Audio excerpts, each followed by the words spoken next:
Obesity, type 2 diabetes, heart disease, and certain types of cancers are the leading causes of preventable premature death. Decreasing your risk can be as simple as increasing plant foods in your diet. I'm Quin Tillotson, Clinical Dietitian at Salina Regional Health Center.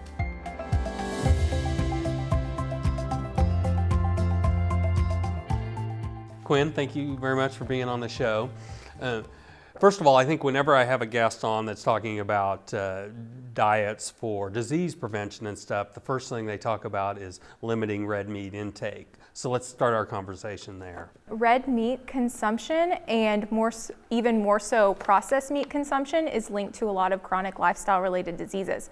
So we recommend limiting your red meat consumption to 2 to 3 servings per week and completely eliminating processed meats. Instead, opt for lean poultry, fish, and plant-based proteins. I know for my family, we started at least one day a week eating vegetarian. What are some other ideas for bringing a more plant-based diet into our lives?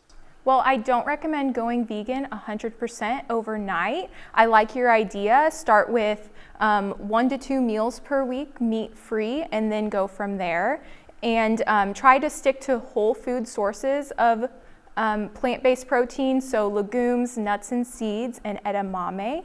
And then the meals that you're still consuming meat, try to decrease the emphasis of the meat and view it more as a side dish, and instead focus on the fiber-rich, antioxidant-rich plant foods. If someone is thinking about switching to a vegan diet, and I know you recommended not doing that 100% right off the bat, but what is your recommendations for what they need to start with?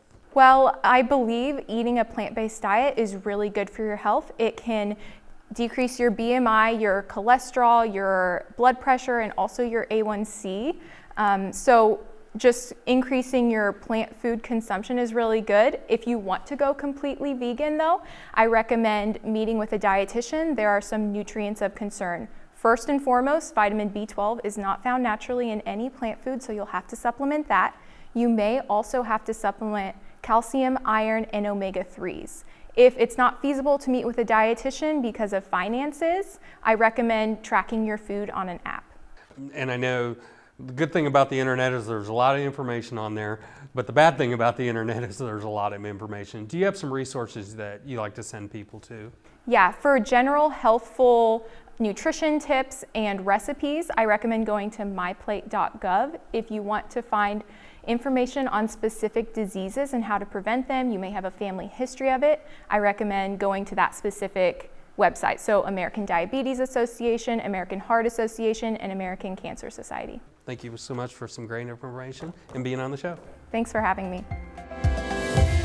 For more information, please visit srhc.com, like us on Facebook, and follow us on Twitter.